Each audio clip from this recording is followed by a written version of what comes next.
Hello students, कैसे हो। मैं डॉक्टर गुलशन चौधरी।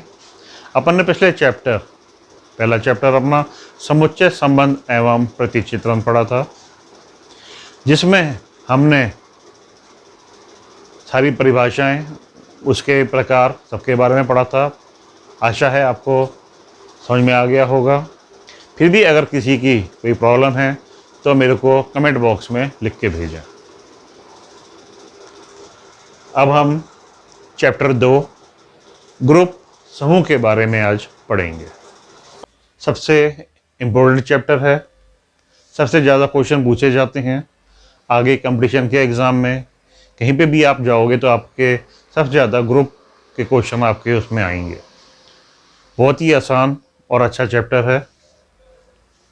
सबसे पहले इसमें अपन देखेंगे द्विआधारी संक्रिया या द्विचर संक्रिया।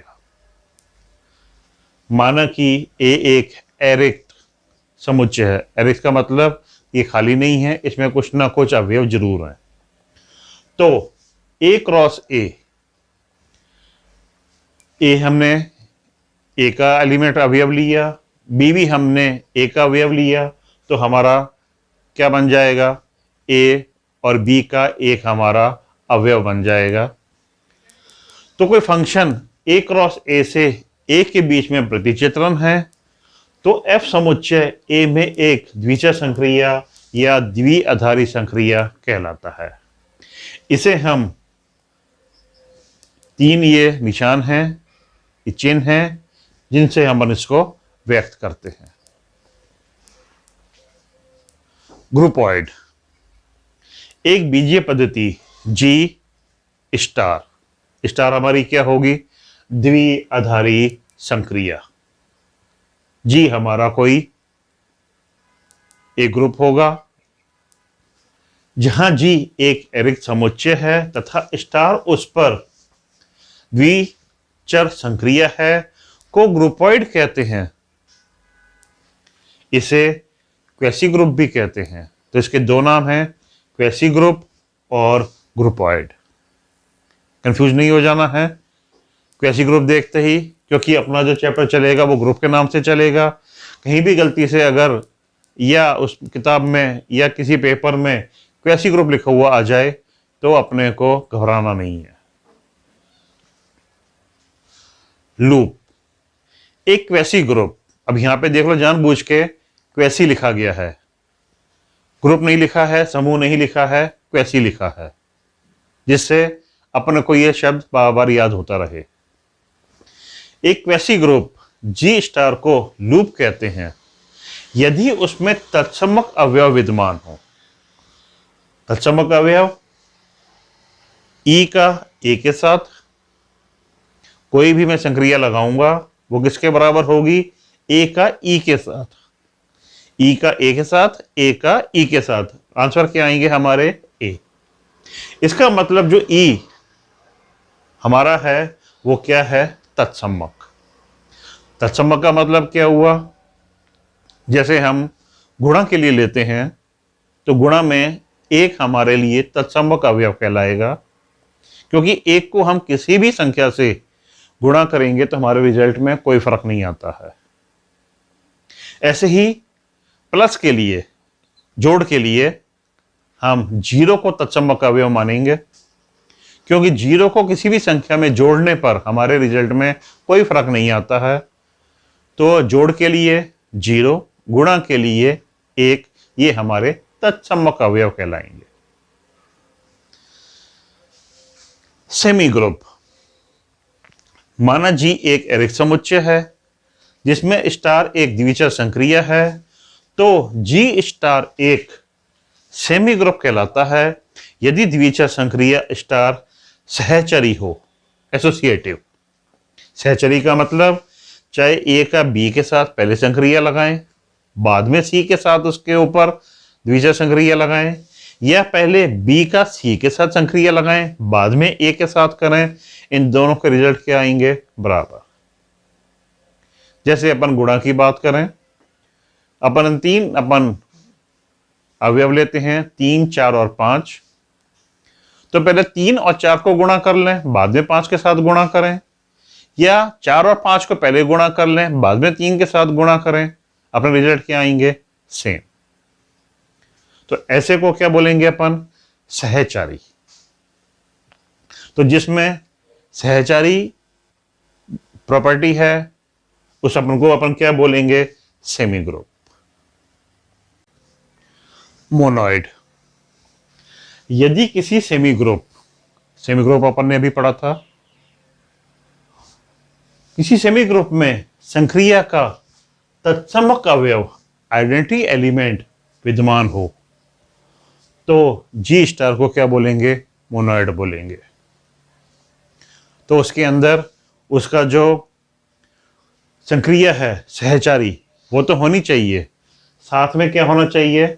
एक तत्समक अवयव भी अगर उसके अंदर विद्यमान है तो ऐसे ग्रुप को अपन क्या बोलेंगे? मोनोइड। ग्रुप समूह। मान लो जी एक एरिक समुच्चय है जिसमें एक द्विचर संक्रिया स्टार परिभाषित है, तो बीजीय पद्धति जी स्टार को ग्रुप कहेंगे यदि द्विचर संक्रिया निम्न प्रतिबंधों का अनुसरण करती है, पालन करती है। पहला कौन सा है? साचर्यता, एसोसिएटिव। द्विचर संक्रिया स्टार जी में सहचारी है, अर्थात ए स्टार बी, पहले ए और बी के अंदर अपन द्विचर संक्रिया लगाएंगे, बाद में सी के साथ करेंगे, या बी और सी में पहले द्विचर संक्रिया लगाएंगे, बाद में ए के साथ द्विचर संक्रिया लगाएंगे। दोनों के रिजल्ट क्या आने चाहिए? सेम। जहां ए बी सी हमको कहां से लेने हैं? जी जो हमारे को दे रखा है उसमें से हमारे को 3 अवयव लेने हैं। तत्समक अवयव का अस्तित्व। समुच्चय जी में संक्रिया स्टार के लिए एक अवयव ई है। किस तरीके से है कि ए का ई के साथ द्विचर संक्रिया लगाएं या ई का ए के साथ द्विचर संक्रिया लगाएं, किसके बराबर आएंगी? ए के बराबर। तो तीनों को रिजल्ट क्या रहेंगे? हमारे सेम रहेंगे। ए कहां से लेना है हमारे को? जी में से। तो ए हमारा एक एलिमेंट जो हमारा जी में से एक सेट में से है। प्रतिलोम अवयव का अस्तित्व, एग्जिस्टेंस ऑफ इनवर्स एलिमेंट। समुच्चय जी के प्रत्येक अवयव ए का एक संगत अवयव बी उसमें इस प्रकार से है कि ए का बी के साथ संक्रिया लगाऊं तो क्या मिले मेरे को? तत्समक अवयव। चाहे बी का ए के साथ में संक्रिया लगाऊं, मुझे क्या मिलना चाहिए?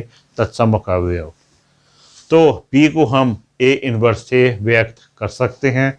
तो यहाँ पे बी हमारा क्या होगा? ए का प्रतिलोम अवयव। आबेली ग्रुप या क्रम विनिमय ग्रुप। ए ग्रुप जी स्टार, आबेली ग्रुप एबेलियन या क्रम विनिमय ग्रुप कहलाता है यदि जी के प्रत्येक युग्म ए और बी अपन ने कोई 2 अवयव लिए के लिए ए स्टार बी, ए का बी के साथ संक्रिया लगाई या बी का ए के साथ संक्रिया लगाएं, दोनों आपस में बराबर अगर रिजल्ट आते हैं, अर्थात ग्रुप जी स्टार एक आबेली ग्रुप या क्रम विनिमय ग्रुप है। कब होगा? यदि ग्रुप जी स्टार की संक्रिया कैसी है? क्रम विनिमय।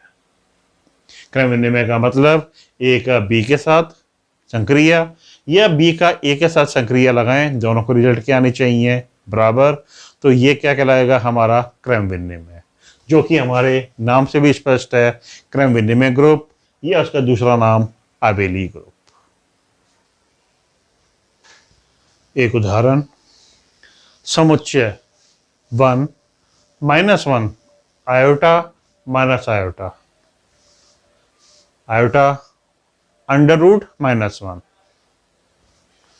सम्मिश्र संख्याओं के गुणन के लिए एक सीमित आबेलियन ग्रुप है, इसे सिद्ध कीजिए। ये हमारा क्वेश्चन है। इस क्वेश्चन को करने के लिए जी हमारा सम्मिश्र संख्याओं का गुणन को किससे हम शो कर रहे हैं? संक्रिया जो हम लगा रहे हैं वो कौन सी लगा रहे हैं अपन? एक निशान पॉइंट का जिसके ऊपर एक गोला लगा हुआ है, अपन कोई सा भी इस तरीके का निशान अपन काम में ले सकते हैं, से सूचित करेंगे तो हमें सारणी प्राप्त होगी। 1 minus 1 iota minus iota, 1 minus 1 iota minus iota. संक्रिया कौन सी लेनी है हमारे को? गुणन की संक्रिया लेनी है, तो गुणा करेंगे 1 को 1 से 1, 1 को माइनस 1 से गुणा करूंगा माइनस 1, 1 को आयोटा से गुणा करूंगा आयोटा, 1 को माइनस आयोटा से गुणा करूंगा तो माइनस आयोटा। माइनस 1 को 1 से गुणा करूंगा माइनस 1, माइनस 1 को माइनस 1 से गुणा करूंगा प्लस 1, माइनस 1 को आयोटा से गुणा करूंगा माइनस आयोटा, माइनस 1 को माइनस आयोटा से गुणा करूंगा तो आयोटा। इस तरीके से मैं ये अपनी सारणी बना ली। उपरोक्त सारणी से स्पष्ट है, पहला हमारे को द्विचर संक्रिया हम चेक करेंगे कि क्या द्विचर अंक्रिया हमारी वास्तव में सही है या संक्रिया ही गलत है। सारणी के प्रत्येक अवयव जी का अवयव है, तो आप देख लो ये जो सारणी बनी है इसमें गुणा करने के बाद एक अवयव को दूसरे अवयव से गुणन संक्रिया में हम चेक कर रहे हैं कि सारे अवयव जो भी हैं वो सारे के सारे जी के अवयव हैं। तो सारणी में प्रत्येक अवयव जी का अवयव है, अतः जी में गुणन संक्रिया कैसी है? हमारी द्विचर संक्रिया है, अतः जो हमारी द्विचर संक्रिया है ये हमारी प्रूफ हो गई। साहचर्यता, क्योंकि जी का प्रत्येक अवयव समिश्र संख्या है, ये हमारे को क्वेश्चन में दे रखा है कि ये कैसी है हमारी समिश्र संख्या, और हम जानते हैं कि गुणन संक्रिया कैसी होती है? सहचारी होती है समिश्र संख्याओं के लिए, अतः जी भी कैसा होगा? गुणन संक्रिया के लिए सहचारी होगा। बाकी अपन एग्जाम्पल भी ले सकते हैं, कोई से भी 3 अपन अवयव ले लेंगे और अपन सहचार्यता जो अपना नियम है उसको लगा के अपन अपने रिजल्ट को चेक भी कर सकते हैं। तीसरा, तत्समक अवयव का अस्तित्व। सारणी की प्रथम पंक्ति से स्पष्ट है कि एक तत्समक अवयव होगा। देखें अपन कि ये हमारे 4 अवयव थे, इसको मैं अगर 1 से गुणा करता हूं, क्योंकि गुणन के लिए मैंने आपको बताया था कि 1 हमारा कैसा होता है? तत्समक अवयव। तो देख लो मैं 1 को 1 से गुणा कर रहा हूं तो 1 को माइनस 1 से गुणा किया माइनस 1 को आयोटा से गुणा किया तो आयोटा, 1 को माइनस आयोटा से गुणा किया तो माइनस आयोटा। इसका मतलब 1 कैसा है? मेरा तत्सम अवयव, क्योंकि इसको मैं किसी भी अवयव से गुणा कर रहा हूं तो मेरे रिजल्ट में कोई फर्क नहीं आ रहा है, अतः 1 कैसा होगा? मेरा तत्समक अवयव। प्रतिलोम अवयव, सारणी से स्पष्ट है कि 1 कैसा है? मेरा तत्समक अवयव। तो 1 माइनस 1 आयोटा और माइनस आयोटा के लिए प्रतिलोम क्या बन जाएंगे? 1 माइनस 1 माइनस आयोटा और आयोटा। आओ इसको चेक करते हैं कि 1 को 1 से गुणा करता हूं तो मेरे को 1 मिलता है, माइनस 1 को माइनस 1 से गुणा करता हूं तो मुझे 1 मिलता है, आयोटा को माइनस आयोटा से गुणा करता हूं तो मुझे 1 मिलता है, माइनस आयोटा को आयोटा से गुणा करता हूं तो मुझे 1 मिलता है। इसका मतलब 1 के लिए 1, माइनस 1 के लिए माइनस 1, आयोटा के लिए माइनस आयोटा और माइनस आयोटा के लिए आयोटा क्या बन जाएंगे? इनके प्रतिलोम अवयव बन जाएंगे। अतः जी के प्रत्येक अवयव का प्रतिलोम जी में ही है। क्रम विनिमय, क्योंकि जी के अवयव समिश्र संख्या है तथा इसमें गुणन संक्रिया कैसी होती है? क्रम विनिमय होती है, इसलिए जी में गुणन संक्रिया कैसी होगी? क्रम विनिमय होगी, क्योंकि हमको दे रखा है कि ये हमारा कैसा है? समिश्र संख्या, और हम जानते हैं कि समिश्र संख्याओं में गुणन संक्रिया लगाएंगे तो वो कैसी होगी? क्रम विनिमय। अपन इसको चेक भी कर सकते हैं। क्रम विनिमय के लिए कोई से भी 2 अवयव अपन ले लेंगे और क्रम विनिमय का अपन गुणधर्म लागू करके देखेंगे कि क्या वो सेटिस्फाई करता है या नहीं। तो इन 5 पॉइंटों से मिलके ये कैसा बन जाएगा? हमारा एक एबेली ग्रुप बन जाएगा। यही हमारे को सिद्ध करना था। इसके साथ ही आज का सेशन कंप्लीट हुआ। अगली वीडियो में भी हम इसी ग्रुप के बारे में कुछ क्वेश्चंस और थ्योरम्स अभी और करेंगे। कोई भी प्रॉब्लम इस वीडियो में अगर है तो आप मुझे कमेंट बॉक्स में ज़रूर लिखें। साथ ही इसी वीडियो को लाइक व सब्सक्राइब जरूर करें। Thank you.